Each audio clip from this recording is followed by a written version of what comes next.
नमस्कार दोस्तों, मेरा नाम है प्रदीप चौहान। बात समझनी है तो पूरी सुननी होगी। दोस्तों, क्या अरविंद केजरीवाल के लालच ने पूर्व उपराष्ट्रपति जगदीप धनखड़ की कुर्सी छीनी?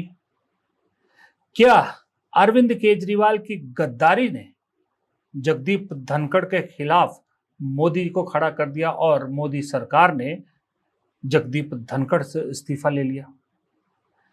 ये मैं नहीं कह रहा, ये आरोप मैं नहीं कर लगा रहा, ये आरोप खुद गोदी एंकर्स लगा रहे हैं, गोदी चैनल लगा रहे हैं। ये एक मोदी सपोर्टर, मोदी सरकार सपोर्टर यूट्यूब चैनल है जिसका नाम है शायद आपका अखबार। इनकी ये थंबनेल देखिए, शरणागत हुए केजरीवाल। ये बता रहे हैं कि दरअसल केजरीवाल की गद्दारी ने ही जगदीप धनखड़ की कुर्सी छीनी है और उसके एवज में जो केजरीवाल को मिलेगा उसकी शुरुआत हो चुकी है, यानी उसकी पहली किश्त भी पहुंच चुकी है। अब इसका आप एक क्रोनोलॉजी समझिए। क्रोनोलॉजी यह है कि 18 जुलाई को अरविंद केजरीवाल ऐलान करते हैं कि आम आदमी पार्टी इंडिया गठबंधन का हिस्सा नहीं रहेगी, 18 तारीख को। और 20 जुलाई को, यानी उसके 2 दिन बाद, अरविंद केजरीवाल की मुलाकात होती है जगदीप धनखड़ से उपराष्ट्रपति के घर में। यहीं से सारी कहानी पलट जाती है। ये तो आपको मालूम है कि ये अब सब के सामने है कि जगदीप धनखड़ ने जब अरविंद केजरीवाल से मुलाकात की थी तो जगदीप धनखड़ ने उनसे कहा था कि आप राज्यसभा आइए, एक मुखर आवाज राज्यसभा में चाहिए विपक्ष की, लोकसभा में राहुल गांधी है। तो अरविंद केजरीवाल ने मना कर दिया। ये तो है वो बात जो सामने आई, लेकिन और क्या क्या बातें हुई। कैसे जगदीप धनखड़ ने यह भी कहा कि चंद्रबाबू नायडू को भी समझाइए। ये सारी बातें दरअसल कहां से निकली, किसने बताई? कहा जा रहा है कि ये सारी बातें अरविंद केजरीवाल ने सरकार के कानों तक पहुंचाई। सरकार को सब बताया कि जगदीप धनखड़ उनसे क्या क्या कह रहे थे और उन्हें क्या करने को कह रहे थे। इसके एवज में जाहिर सी बात है अरविंद केजरीवाल अब बनिया उससे हैं, कोई सौदा बिना फायदे के तो करेंगे नहीं कभी। इसके एवज में फायदा चाहिए था। वो फायदे की पहली किश्त कल मिली, परसों, जब उनके एक मंत्री सत्येंद्र जैन के खिलाफ सीबीआई ने क्लोजर रिपोर्ट फाइल कर दी कि ये कहते हुए कि इनके खिलाफ कोई सबूत नहीं है दिल्ली हाई कोर्ट में। वो सत्येंद्र जैन जो कितने साल जेल में रहे, अचानक से सीबीआई ने कह दिया इनके खिलाफ कोई सबूत नहीं है। ये पहली किश्त मानी जा रही है। और इस पर अरविंद केजरीवाल ने जब लिखा कि आप नेताओं के खिलाफ लगाए गए सारे केस झूठे हैं, समय के साथ साथ सभी केसों में सच्चाई सामने आ जाएगी, हमारे ऊपर झूठे केस लगाकर हमें जेल भेजा गया। जिन लोगों ने ये झूठे केस लगाए और जिन नेताओं के कहने पर ये झूठे केस लगाए, क्या उन सबको जेल नहीं भेजना चाहिए? हम पर दिन रात कीचड़ उछाला गया। इसी में एक इशारा है कि धीरे धीरे सब केस झूठे साबित होंगे। पहली किस्त, बड़ी किस्त, सत्येंद्र जैन। दूसरी किस्त कौन होगा? संजय सिंह होंगे, मनीष सिसोदिया होगा, या खुद अरविंद केजरीवाल होंगे? आपको ध्यान रखना होगा अरविंद केजरीवाल इस वक्त जमानत पर है, मनीष सिसोदिया जमानत पर है, दोनों इस वक्त जमानत पर है। और जिस दिन से दिल्ली का चुनाव ये हारे हैं उस दिन से अरविंद केजरीवाल, मनीष सिसोदिया कहीं आपको दिखाई दे रहे हैं? नहीं दिखाई दे रहे। पूरे देश का विपक्ष ऑपरेशन सिंदूर को लेकर, सीज फायर को लेकर, एसआईआर को लेकर, डोनाल्ड ट्रंप के बयानों को लेकर प्रधानमंत्री मोदी पर कड़े प्रहार कर रहे हैं, सवाल उठा रहे हैं, लेकिन अरविंद केजरीवाल ने एक भी बयान नहीं दिया। जिस दिन से दिल्ली चुनाव हार के अरविंद केजरीवाल गायब हुए तब से उनका सोशल मीडिया हैंडल चेक कर लीजिए, प्रधानमंत्री पर एक भी प्रहार उन्होंने नहीं किया है।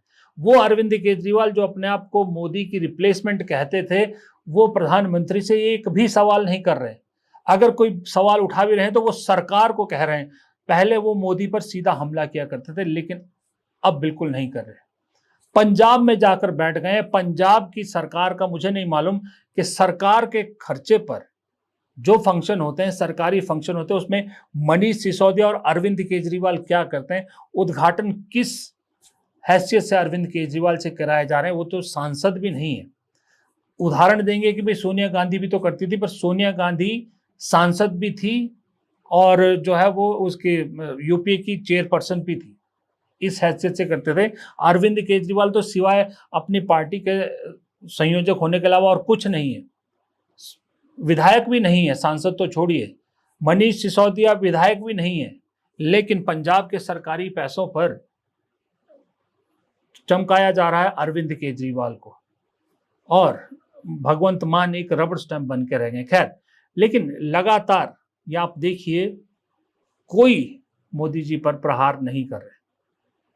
सदन के अंदर सिर्फ संजय सिंह के अलावा और कोई सांसद प्रहार करता नजर नहीं आता, सवाल पूछता नजर नहीं आता। अरविंद केजरीवाल क्यों ऑपरेशन सिंदूर को लेकर खामोश है? अरविंद केजरीवाल क्यों डोनाल्ड ट्रंप को लेकर खामोश है? अरविंद केजरीवाल क्यों सीज फायर को लेकर खामोश है? अरविंद केजरीवाल क्यों एसआईआर पे नहीं बोल रहे हैं? और सबसे बड़ी बात, क्यों जो है वो 18 जुलाई को आम आदमी पार्टी ने अपने आप को इंडिया गठबंधन से अलग करने का फैसला लिया? चुनाव लड़ना था, चुनाव तो आप इंडिया गठबंधन में रहकर भी लड़ ही रहे थे। हरियाणा में भी कांग्रेस के खिलाफ लड़ा आपने, गुजरात में भी लड़ा, सब जगह लड़ा। इंडिया गठबंधन तो तब भी था। अब भी बिहार का चुनाव लड़ना चाहते तो लड़ सकते थे, लेकिन बिहार में जो हो रहा है उसके लिए भी कोई आवाज नहीं उठाई जा रही है। तो 18 जुलाई को बैठक, इंडिया गठबंधन से बाहर होना, 20 को धनखड़ से मिलना, और उसके बाद धनखड़ का कुर्सी गंवाने का खेल शुरू। यानी कि जो ये कहा जा रहा है कि भाई धनखड़ की कुर्सी का जाने का जो गुनहगार है वो अरविंद केजरीवाल है, उस पर कहीं ना कहीं तो बात सही होती नजर आ रही है, क्योंकि चीजें मिल तो रही हैं। तो यानी कि जो कहा जा रहा है, जो गोदी चैनल है कि शरणागत हो गए हैं अरविंद केजरीवाल मोदी के आगे, तो इसका मतलब बात में दम है, शरणागत हो गए हैं। क्योंकि अरविंद केजरीवाल हर चीज कर सकते हैं, लेकिन जेल जाने से बहुत डरते हैं। ये हम तब भी देख चुके हैं जब वो दिल्ली के मुख्यमंत्री थे, जब उन पर जेल जाने का खतरा था, और इस वक्त जमानत में है। अगर सत्येंद्र जैन सबसे बड़ा उदाहरण उन्हीं की पार्टी में है कि जिन्हें मेरे ख्याल 6-7 साल, कितने साल जेल में रखा, 2.5-3-4 साल जितने भी रहा, कितने महीनों जेल में रहे, वो बिना सबूत के ही जेल में रखा उनको। उसके बाद अब कह रहे हैं कि सबूत नहीं है, केस क्लोजर। तो अरविंद केजरीवाल और मनीष सिसोदिया भी तो अभी जमानत पर हैं, उन्हें वापस जेल में डालने में कोई वक्त लगेगा सरकार को।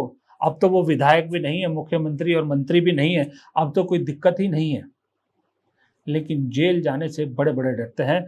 तो केजरीवाल साहब भी जेल जाने से डर गए, लेकिन उनके इस महत्वाकांक्षा, उनके इस लालच, उनके इस डर, उनकी इस गद्दारी का खामियाजा भुगतना पड़ गया जगदीप धनखड़ को, जिन्होंने उन पर विश्वास किया। और विश्वासघात करने वाले केजरीवाल को इनाम के रूप में पहली किस्त तो मिली, लेकिन अरविंद केजरीवाल ये शायद भूल गए हैं कि ये मोदी सरकार है। यहाँ भी फायदे के वक्त आपको सिर माथे पे बिठाया जाता है, लेकिन जैसे ही आपका यूज हो जाता है तो यूज एंड थ्रो की तरह आपको डस्टबिन में भी उतनी ही जल्दी डाल दिया जाता है। एक चीज और जान के मैं बड़ा हैरान हूं कि आपको याद है, इस शख्स को आप पहचानते ही होंगे, राम रहीम, गुरमीत राम रहीम। ये फिर भाई साहब पैरोल पे बाहर आ गए हैं। खुद अंबानी का चैनल एनडीटीवी इसको शेयर कर रहा है कि बता रहा है, देखिए कि ये सजा है या मजाक है। कितनी बार ये शख्स पैरोल पर बाहर आ चुका है, ये पूरी डेट आपके सामने, अब फिर से 40 दिन के लिए बाहर आ रहा है। अभी अप्रैल में ही 21 दिन की पैरोल काट के गया था, उससे पहले जो है कितनी बार, देखिए आपके सामने पूरी लिस्ट है। ये आदमी जेल में है या कहीं पिकनिक मनाने जाता है। ये इस देश के सिस्टम, कानून के साथ भद्दा मजाक नहीं तो क्या है? या उनको जिन लड़कियों के घर के मामले में इन्हें सजा हुई है, सजा याफ्ता है, ये ट्रायल पे भी नहीं है, सजा याफ्ता है, उन लड़कियों के घर वालों के दिल पर क्या गुजरती होगी जब इसका काफिला निकलता है और मीडिया दिखाती है। इस तरफ अदालतों का ध्यान नहीं जाता, पता नहीं क्यों अदालत इस पे सख्ती नहीं करती, लेकिन बहुत सी चीजों में हमारी अदालतें भी टिप्पणियां कर देती है जिनका उनसे कोई लेना देना भी नहीं होता। दूसरी तरफ एक ये तस्वीर भी कल सोशल मीडिया पर खूब वायरल हुई, जिसमें प्रियंका चतुर्वेदी, जो एक जमाने में कांग्रेस में हुआ करती थी, फिर शिवसेना उद्धव ठाकरे में गई, अभी उनकी राज्यसभा सांसद हैं, और जो डेलीगेशन सरकार ने विदेशों में भेजा था उसकी हिस्सा भी रहीं। उनकी प्रधानमंत्री से मुलाकात, ये भी एक चर्चा का विषय बना रही है। हालांकि प्रियंका चतुर्वेदी ने खुद लिखा कि yesterday I met honourable PM Shri Narendra Modi in parliament. I thank him for his valuable time and his insight on various aspect of India's fascinating cultural history. मुझे नहीं मालूम क्या कल्चरल हिस्ट्री को लेकर इतना फैसिनेटिंग एस्पेक्ट जो है मोदी जी का उन्होंने देख लिया कि स्पेशल जाके थैंक यू करना पड़ा। क्या मैंने प्रियंका चतुर्वेदी को भी कभी कल्चरल हिस्ट्री को लेकर कुछ संसद में बहुत तगड़े तरह से आवाज़ उठाते हुए नहीं देखा। मुझे नहीं मालूम वो कौन सी इसकी बात कर रहे हैं, लेकिन इस तस्वीर के मायने बहुत निकाले जा रहे हैं, क्योंकि 7 तारीख को राहुल गांधी ने इंडिया गठबंधन की बैठक बुलाई है डिनर डिप्लोमेसी के तहत। उससे पहले प्रियंका चतुर्वेदी का प्रधानमंत्री से मिलना और 6 तारीख को उद्धव ठाकरे का दिल्ली आना, ये कोइंसिडेंस है या कोई स्ट्रेटजी है? इस बीच मैं एक चीज मानता हूं, मोदी जी किस्मत के बहुत धनी हैं। जब जब जो आवाज मोदी जी के खिलाफ उठती है वो पता नहीं कैसे शांत हो जाती है। हाल फिलहाल में आपको मालूम है सत्यपाल मलिक बहुत बड़ी आवाज के रूप में मोदी जी के खिलाफ उभरे थे, लेकिन उनका भी कल देहांत हो गया। भगवान उनकी आत्मा को शांति दे।